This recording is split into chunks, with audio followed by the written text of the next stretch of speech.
Baik, berikut adalah kisah Nabi Nuh AS yang disampaikan dengan cara sederhana agar mudah dipahami anak-anak. Kisah Nabi Nuh AS dan Bahtera Besar. Pada zaman dahulu, hiduplah seorang nabi yang sangat sabar dan penyayang bernama Nabi Nuh AS. Nabi Nuh diutus oleh Allah SWT untuk mengajak kaumnya agar hanya menyembah Allah dan meninggalkan berhala-berhala yang mereka sembah. Namun, kebanyakan orang pada waktu itu keras kepala. Mereka tidak mau mendengar nasihat Nabi Nuh.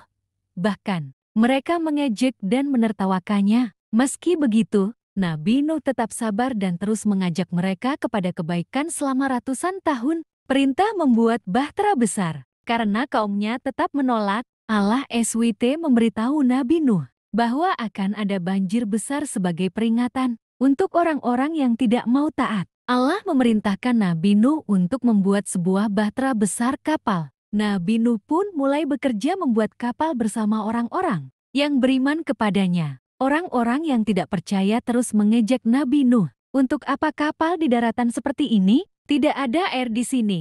Tapi Nabi Nuh tetap sabar dan melanjutkan pekerjaannya. Banjir besar datang. Setelah kapal selesai, Allah memerintahkan Nabi Nuh untuk membawa semua pengikutnya ke dalam kapal, serta sepasang dari setiap jenis hewan, satu jantan dan satu betina. Tak lama kemudian, hujan turun sangat deras. Air juga keluar dari bumi, sehingga banjir besar pun terjadi. Kapal Nabi Nuh mulai mengapung di atas air yang sangat tinggi. Orang-orang yang tidak percaya akhirnya tenggelam, karena mereka tidak mau mendengar nasihat Nabi Nuh.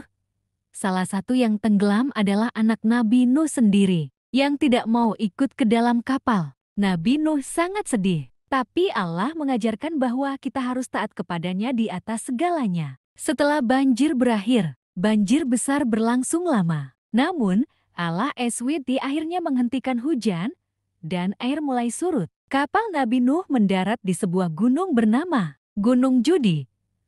Nabi Nuh dan para pengikutnya keluar dari kapal dan memulai hidup baru. Mereka bersyukur kepada Allah atas keselamatan yang diberikan. Pesan dari kisah Nabi Nuh. Kisah Nabi Nuh mengajarkan kita untuk selalu taat kepada Allah. Meskipun banyak orang mengejek atau tidak setuju dengan kebaikan yang kita lakukan. Apakah cerita ini mudah dipahami?